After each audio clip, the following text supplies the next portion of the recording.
menjadi seseorang dan dialog dengan Nabi Muhammad Shallallahu Alaihi Wasallam. Tampilannya apa? Performanya dengan baju putih. Yang kebetulan saya juga rambutnya putih, ya.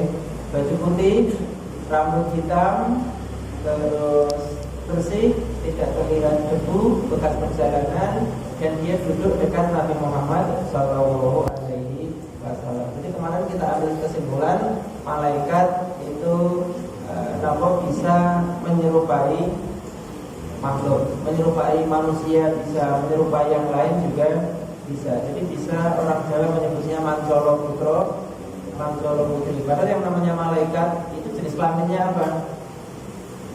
Ada yang pernah membaca malaikat itu laki-laki atau perempuan? Laki-laki.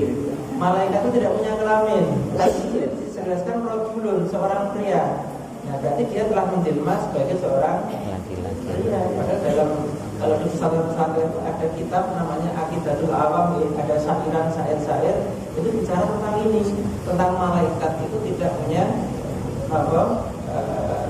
tidak ada keturunan, tidak ada bapak, tidak ada anak, artinya dia itu tidak punya jenis kelamin, ya. Al-malakul ladzi bila abin wa la aklana syurba wa la nauma lahum. Malaikat, ini dulu pas kecil-kecil biasanya diajak nyanyi seperti itu, ya. Al-malakul ladzi bila abin ma'um, malaikat itu tidak punya bapak, tidak punya ibu, ya. Bila abin ma'um la akla, tidak makan, wala surba, dan tidak minum, wala nauma lahum, dan tidak tidur. Jadi ternyata nyanyian-nyanyian zaman kecil oleh mbah-mbah kita, bapak kita itu ternyata isinya ilmu. Kita baru sadar, diajak nyanyi, diajak syiran, itu ternyata adalah matan-matan sebuah kitab. Kita diajak seperti itu. Nah, ternyata nyambung, malaikat adalah tidak punya kelamin, tetapi bisa menjelma menjadi laki-laki dan menjadi perempuan. Nah, terus kesimpulan yang kedua yang kemarin kita bahas adalah ternyata untuk transfer ilmu itu tidak harus monoton, ya. Tidak harus ceramah, tidak harus Nabi Muhammad, tetapi ternyata lewat dialog sandiwara antara malaikat dengan Nabi Muhammad. Malaikat pura-pura bertanya, terus Nabi Muhammad menjawab, akhirnya ia membenarkan, iya betul. Ternyata transfer ilmu itu bisa lewat dialog. Terus pelajaran kemarin yang ketiga adalah kita boleh bertanya, misalkan bapak-bapak sudah tahu, bertanya itu boleh dalam rangka apa?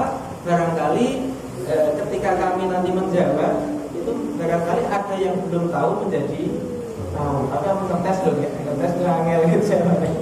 Jadi tidak, kita sudah tahu, tetapi boleh kita pura-pura tanya agar apa? Agar teman-temannya itu menjadi tahu. Nah, kita ambil dari Jibril itu sudah tahu, tapi pura-pura tanda kutip tanya kepada Nabi Muhammad Shallallahu Alaihi Wasallam. Terus pelajaran yang keempat yang kemarin adalah orang malaikat ini dia langsung menyebut Nabi Muhammad dengan namanya, ya Muhammad. Artinya apa? Artinya sebagai bukti kalau memang dia itu orang asing dan tidak kenal sebelumnya dengan Nabi Muhammad Shallallahu Alaihi Wasallam. Dan ini telah kita selesaikan pertemuan kemarin. Insya Allah pada malam hari ini kita akan masuk ke poin kedua tentang rukun Islam. Mari kita baca lagi, ya. Qala, monggo. Qala, ya Muhammad, akhbirni anil Islam. Faqala Rasulullah sallallahu alaihi wasallam al-Islamu an tashhada an la ilaha illallah wa anna Muhammadar Rasulullah wa tuqimas shalah wa tu'tiyaz zakah wa tasuma Ramadan wa tahujjal baita in istata'ta ilaihi sabila. Qala sadaqta. Qala fa'ajibna lahu yas'aluka yas'aluhu wa yusaddiquhu. Kita terjemahkan poin yang kedua ini. Qala, maka pria itu berkata, Ya Muhammad, wahai Muhammad, akhbirni, jelaskan kepadaku, anil islami, tentang Islam. Faqala, maka berkata Rasulullah sallallahu alaihi wasallam, Al-Islamu, Islam itu antas hada, engkau bersaksi Allah ilaha, bahwa tidak ada Tuhan illallahu, kecuali Allah, wa anna, dan bahwa Muhammad Rasulullah, utusan Allah. Wa tuqimas shalah, dan engkau mendirikan salat. Wa tu'tiyaz zakat, dan engkau menunaikan zakat. Wa tasuma Ramadan, dan engkau puasa Ramadan. Wa tahujjal baita, dan engkau mengunjungi Baitullah. In istata'ta, jika engkau mampu. Ilaihi sabila, perjalanan ke sana. Nah, di sini Nabi Muhammad menjelaskan 5 rukun Islam. Ketika ditanya Islam itu apa, Nabi Muhammad menjawab, Islam itu pertama syahadat. Nanti ada 2 ya, syahadat tauhid sama syahadat Rasul. Yang kedua adalah sholat. Yang ketiga adalah zakat. Yang keempat adalah puasa Ramadan. Yang kelima adalah kita lagi Ramadan. Kebetulan juga jadi kalau nggak salah ini Maret, terus kemudian April, Mei, tinggal berapa bulan, 2 bulan atau berapa kemudian kita juga sudah sampai Ramadan lagi. Nah, rukun Islam ini ya kan, kita akan mengupas 1 dari 5. Yang pertama kita kupas apa? Adalah antasyhadu alla ilaha illallah wa anna Muhammadar Rasulullah. Insya Allah kita hanya membahas itu tentang syahadat. Kita kupas 1 pertemuan. Sekarang jam 6.34, bisanya jam 9 lupa saya. Terus lebih jam 7. Oke, berarti ada waktu sekitar 25 menit ya. Baik. Yang pertama yang akan kita bahas, syahadat itu ada 2 kalimat. Asyhadu alla ilaha illallah wa asyhadu anna Muhammadar Rasulullah. Pertanyaan yang pertama, mengapa 2 hal ini dijadikan satu rukun? Kan seharusnya kan syahadat tauhid 1, syahadat Rasul 2, kan begitu. Tetapi syahadat tauhid dan syahadat Rasul itu dijadikan satu kesatuan rukun Islam. Rukun yang pertama itu syahadat tauhid dan syahadat Rasul. Nah, mengapa dijadikan satu? Karena 2 unsur ini adalah sebuah keniscayaan. Harus ada 2. Dalam ketika kita bicara agama, kita bicara ibadah, harus ada syahadat tauhid, harus ada syahadat Rasul. Syahadat tauhid itu nanti jadinya apa? Kalau kita bersaksi bahwa tidak ada Tuhan selain Allah, nanti kita jadinya ikhlas. Kalau kita bersaksi bahwa Rasul itu adalah utusan Allah, nanti jadinya kita ibadah kita itu sesuai dengan Rasul. Jadi yang namanya ibadah butuh 2 syarat itu. Yang pertama ikhlas, yang kedua sesuai dengan petunjuk Rasul. Sebenarnya sudah tersirat di dalam rukun. Jadi ibadah syaratnya 2. Walaupun kita sesuai petunjuk Rasul tapi tidak ikhlas, tidak diterima. Yang kedua, walaupun kita ikhlas tidak sesuai petunjuk Rasul juga tidak bisa diterima. Makanya ini dijadikan satu rukun. Biar apa? Ya biar saling bagikan burung itu seperti sayap melepas, ada kanan ada kiri. Jadi sayapnya cuma kanan, roh itu tidak bisa melepas. Jadi tauhid sama rasul. Baik, kalau kita berbicara tentang tauhid dan ikhlas, hubungannya apa sih? Barangkali bapak-bapak, ibu-ibu pernah tahu ada surat namanya surat Al-Ikhlas. Surat Al-Ikhlas itu surat apa? Kulhu. Kalau orang-orang kita mengatakan surat kulhu, pena ya kulhu. Kalau bapak-bapak ibu-ibu membaca surat kulhu, apakah di dalamnya itu ada kata Al-Ikhlas? Tidak ada. Lalu apa hubungan surat kulhu dengan Al-Ikhlas? Qul huwallahu ahad. Katakanlah dia adalah Allah yang satu, yang esa. Allahus samad, Allah tempat bergantung segala sesuatu. Terus lam yalid, Allah tidak beranak. Walam yulad, dan Allah tidak diperanakan. Walam yakun lahu kufuwan ahad, dan Allah itu tidak mempunyai sekutu yang menyamai. Apakah di sini ada kata-kata ikhlas? Mengapa surat Al-Ikhlas disebut dengan ikhlas? Padahal tidak ada kata-kata ikhlas. Sebelum ke situ, surat Al-Baqarah, apakah di dalamnya ada kata-kata Al-Baqarah? Ada? Apakah di dalam surat Al-Baqarah ada kata Al-Baqarah? Pernah membaca Al-Baqarah? Ada cerita tentang Al-Baqarah di situ? Al-Baqarah itu artinya apa? Sapi betina. Sapi betina atau sapi? Al-Baqarah ada yang mengatakan sapi betina, tetapi ada juga yang mengatakan seekor sapi. Perbedaannya di mana? Perbedaannya tak di dalam bahasa Arab, tak itu bisa artinya perempuan, bisa artinya biji atau buah atau ekor. Contoh, tamrun kurma, tamrotun sebutir kurma.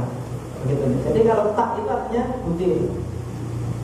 Bakorun sapi, ada yang mengatakan sapi jantan. Bakorun ada yang mengatakan sapi betina. Tapi ada juga yang mengatakan bakorun itu jenis sapi. Tapi kalau bakorun adalah seekor sapi. Nah, pertanyaan dalam surat Al-Baqarah, apakah di situ ada indikasi kalau sapinya harus sapi betina?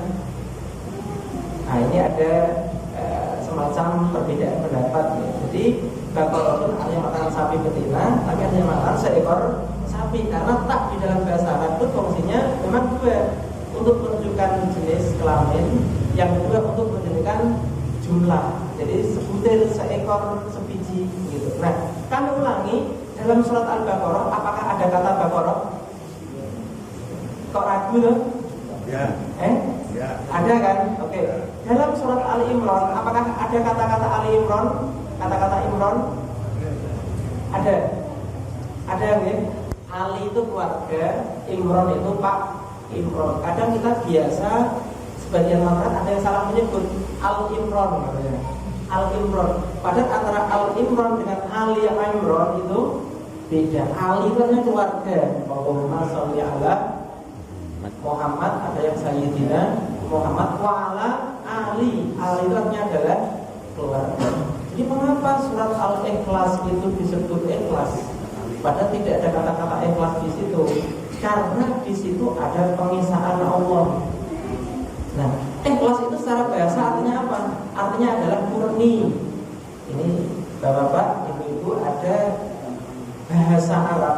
Ini belajar sekalian kita kosakata ya. Emas murni di dalam bahasa Arab, emas murni itu bahasa Arabnya, kalau emas bahasa Arabnya apa emas? Apa? Zahab. Emas itu zahab nih. Kebetulan di Solo itu banyak emas-emas ya. Emas berapa? Emas itu bahasa Arabnya zahab. Kalau murni bahasa Arabnya apa? Pernah ada yang ke umroh atau haji beli emas di sana? Emas murni berapa karat? Gitu. Murni itu bahasa Arabnya apa? Bahasa Arabnya murni itu kholis. Zahab kholis, emas murni. Mas kholis, enak lah ngapal ke, mas kholis. Mungkin di sini ada kholis. Nah, kholis itu berasal dari kata apa? Dari kata ikhlas, murni. Berarti kita memurnikan tujuan kita hanya kepada Allah yang esa. Jadi itu hubungan antara syahadat tauhid dengan keikhlasan. Itu yang pertama yang kita bahas satu-satuan. Terus yang kedua, jadi ada syahadat tauhid akan kita kupas. La ilaha illallah, artinya tidak ada Tuhan selain Allah. Definisi ini atau terjemah ini, Bapak Ibu, tidak ada Tuhan selain Allah, ini kalau kita kupas lebih detail, ternyata ini kurang tepat. Mengapa kurang tepat? Kita ulangi, tidak ada Tuhan selain Allah. Pertanyaannya, apakah di dunia ini memang betul tidak ada Tuhan selain Allah? Banyak. Misalkan kita punya saudara-saudara yang dari golongan Nasrani, dia punya Tuhan namanya Tuhan Yesus. Orang-orang dahulu pada masa Nabi Muhammad, mereka menuhankan patung, gitu, berhala, patung dan berhala. Bahkan di negara kita dulu juga pernah kami sampaikan, ya, seorang ahli puisi namanya Taufik Ismail, dia membuat sebuah puisi judulnya Tuhan 9 cm, gitu. Berarti Tuhan itu ternyata ada banyak. Nah, ketika Tuhan itu ada banyak, mengapa ada kalimat tidak ada Tuhan selain Allah? Apakah tidak kontradiksi? Allah mengatakan tidak ada Tuhan selain Allah, Nabi Muhammad mengatakan tidak ada Tuhan selain Allah. Padahal sebenarnya Tuhan selain Allah itu ada dan banyak. Oleh karena itu, Bapak Ibu, kita perlu mendetailkan terjemahan ini, harus kita paskan dengan makna aslinya. Makna aslinya apa? Makna aslinya adalah tidak ada Tuhan yang benar dan layak disembah kecuali Allah. Jadi ada tanda kurungnya. Jadi harus ada tanda kurungnya. Tidak ada Tuhan, tanda kurung, yang paling berhak disembah kecuali Allah. Berarti Tuhan yang lain ada, tetapi tidak berhak disembah. Begitu, ya? Jadi kita dalam memahami tidak ada Tuhan selain Allah itu harus kita sisipi. Nanti di dalam bahasa Arabnya namanya dengan ditakdirkan. Dalam sesembahan. Ya boleh-boleh saja, cuma kita ini dulu bedanya apa antara Tuhan dengan sesembahan. Memang arti aslinya ilah itu artinya adalah sesembahan. Memang artinya dari kata Allah, memang sesembahan. Tetapi di masyarakat kita antara sesembahan dengan Tuhan itu sama atau beda? Kalau misalkan itu sama, ya penggunaannya sama. Tapi kalau beda, ya boleh kita bedakan. Artinya apakah sesembahan itu adalah istilah di masyarakat kita itu apakah Tuhan atau tidak? Karena di dalam Al-Quran, sesembahan yang lain itu juga ada alihatan ukro. Ketika kita mau pakai sesembahan itu sama dengan Tuhan atau tidak, itu dulu. Kalau sama dengan, boleh sama saja. Tetapi kalau beda, ya harus kita bedakan dulu. Beda antara Tuhan dengan sesembahan itu apa? Karena di terjemahan yang lain ada pakai sesembahan yang lain. Ya boleh saja. Jadi tidak ada sesembahan yang berhak disembah kecuali Allah. Itu. Nah, oleh karena itu nanti ada istilah Tuhan benar dan Tuhan salah. Tuhan benar dan Tuhan salah. Jadi ketika ada orang bilang, oh ada kok Tuhan selain Allah itu ada.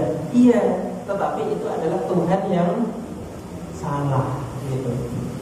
Itu adalah Tuhan yang salah. Kalau Allah itu adalah Tuhan yang benar. Begitu, jadi ada tauhid, gitu. Artinya tadi memurnikan, Terus di situ di dalam menerjemahkan itu adalah harus disisipi tidak berlayak disembah kecuali Allah Subhanahu wa taala. Terus selanjutnya yang bisa kita ambil dari syahadat tauhid dan syahadat rasul tadi, kalau syahadat tauhid gitu. Jadi tadi kita sudah membahas tidak ada Tuhan selain Allah. Terus yang kedua adalah syahadat rasul dan Muhammad adalah utusan Allah. Pertanyaannya, siapa yang mengucapkan kalimat ini? Dan Muhammad adalah utusan Allah. Yang mengucapkan siapa? Dalam diskusi antara malaikat dan Nabi Muhammad, malaikat kan tanya, wahai Nabi Muhammad, Islam itu apa? Lalu Nabi Muhammad menjawab, engkau bersaksi bahwa tidak ada Tuhan selain Allah, dan engkau bersaksi bahwa Muhammad adalah utusan Allah. Yang mengatakan itu siapa? Rajulun Nabi Muhammad. Kamu ulangi. Ada rajulun seseorang tadi, malaikat yang menerima. Dia tanya, wahai Muhammad, beritakan kepada kami, jelaskan kepada kami Islam itu apa? Nabi Muhammad menjawab, Islam itu engkau bersaksi tidak ada Tuhan selain Allah, dan engkau bersaksi bahwa Muhammad adalah utusan Allah. Yang mengucapkan itu siapa? Nabi Muhammad. Masih belum nyambung? Perlu diulangi? Muhammad sepakat? Oke. Kalau yang mengucapkan Nabi Muhammad, mengapa beliau tidak mengatakan dan engkau bersaksi bahwa aku adalah utusan Allah? Jadi seharusnya Nabi Muhammad mengatakan engkau bersaksi tidak ada Tuhan selain Allah, dan engkau bersaksi aku adalah utusan Allah. Tetapi ternyata Nabi Muhammad mengucapkan dan engkau bersaksi bahwa Muhammad adalah utusan Allah. Bisa masuk ini, bisa diterima? Nah, pertanyaannya, mengapa Nabi Muhammad menggunakan kata dan Muhammad, bukan mengatakan dan saya? Kata bisa diterima ya? Alasannya apa? Alasannya adalah untuk mengagungkan. Jadi ketika menyebutkan nama itu lebih agung daripada aku. Jadi misalkan saya mengatakan saya dengan kata-kata Pak Laili begitu, itu kan lebih halus, lebih agung atau gitu. Nah, itu bisa dirasakan seperti itu, lebih apa? Ya seperti itulah. Jadi bisa kita rasakan bagaimana budaya antara mengucapkan nama dengan mengucapkan kata dan nego, tauhid dan rasul secara umum. Terus yang selanjutnya yang akan kita bahas, syahadat, saksi itu artinya apa? Karena saya pernah mendapatkan kiriman di WA, di media sosial, itu ada orang yang tidak senang dengan Islam, mungkin gampangannya provokator begitu. Dia itu mengatakan begini, orang Islam itu adalah orang-orang yang bodoh. Bagaimana dia mengatakan aku bersaksi tidak ada Tuhan selain Allah, padahal dia tidak pernah menyaksikan. Ada di WA gitu. Nanti di sini ada grup jamaah ini mau betul? Ada grupnya masjid itu.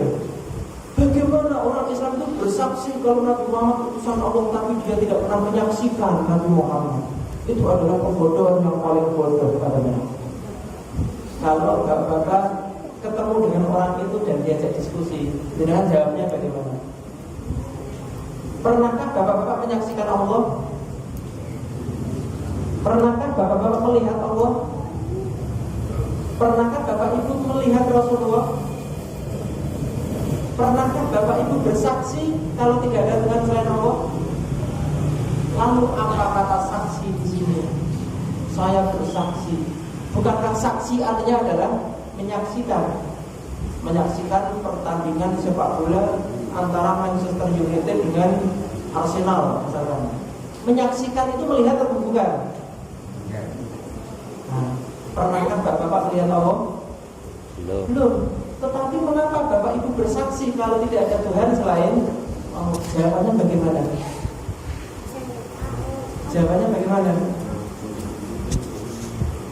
Mengakui. Nah, Jadi ternyata mengakui dari hati itu lebih kuat daripada menyaksikan dengan mata. Itu mirip begini.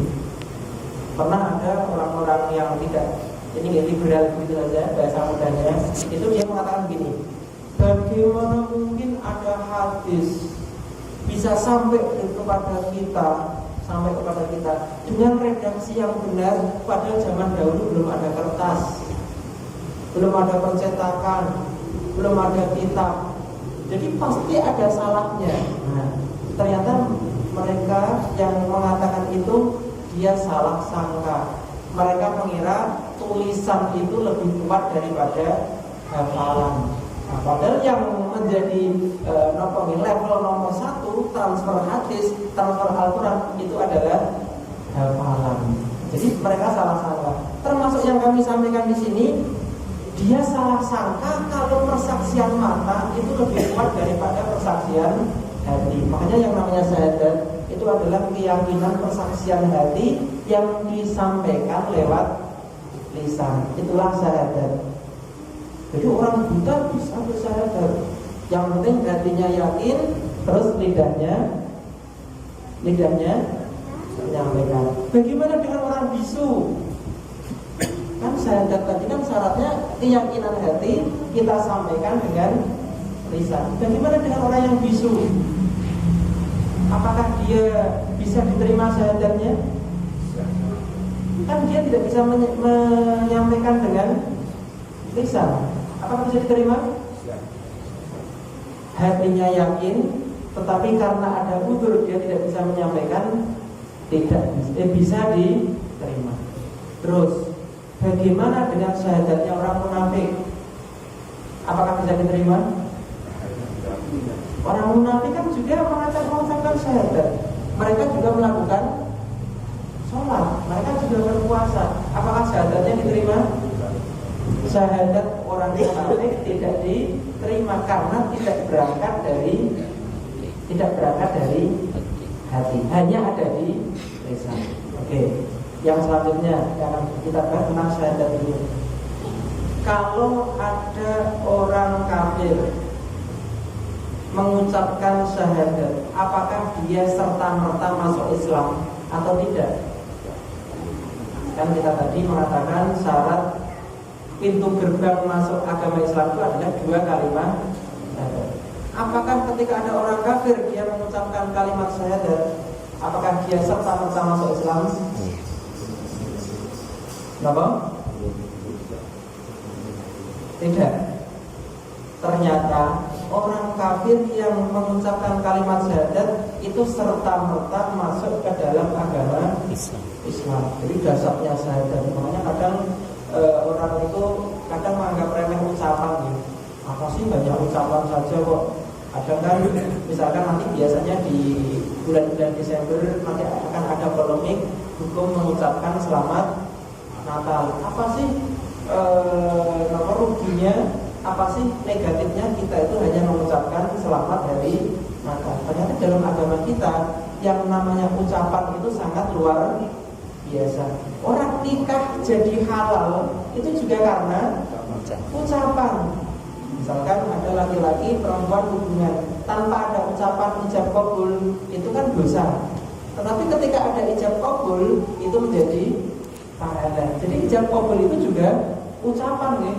Saya nikahkan anak saya dengan Anda, maharnya seperangkat alat sholat, terus dibayar tunai. Ada yang dicicil di sini? Tidak ada. DP ada. Seperangkat alat sholat itu dicicil. Tapi memang boleh bapak-bapak ibu, kita bayar mahar itu cicil itu boleh. Tidak berserta-merta harus di dasarnya apa? Dulu kami sampaikan kisahnya Nabi Musa ya.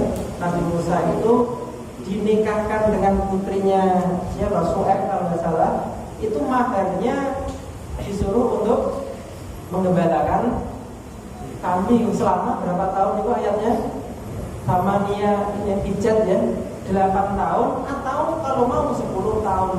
Jadi dia habis nikah sih, namanya bayar mahar. Karena dia orang amanah, dia dibayar tenan.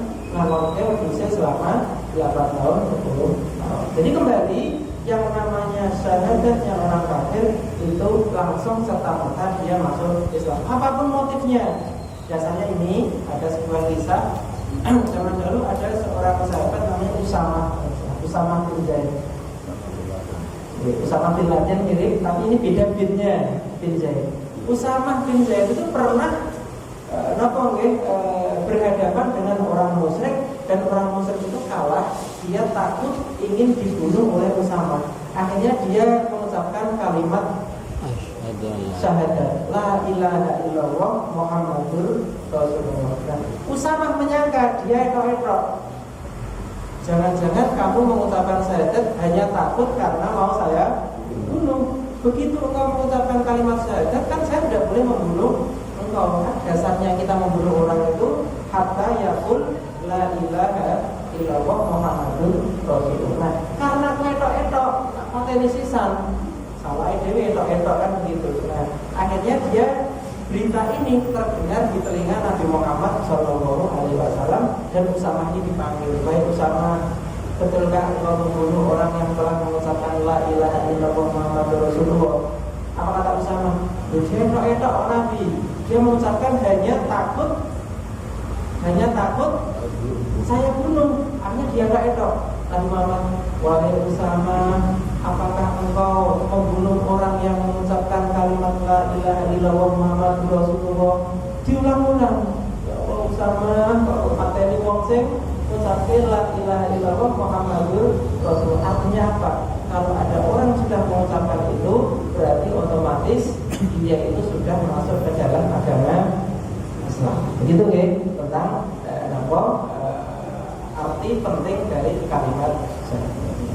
Terus selanjutnya yang bisa kita ambil dari hadis ini, dari poin ini Islam, apa konsekuensi? Karena apa? Karena orang Arab itu disuruh mengucapkan la ilaha illallah Muhammadur Rasulullah itu berat. Bahkan mereka tidak. Karena apa?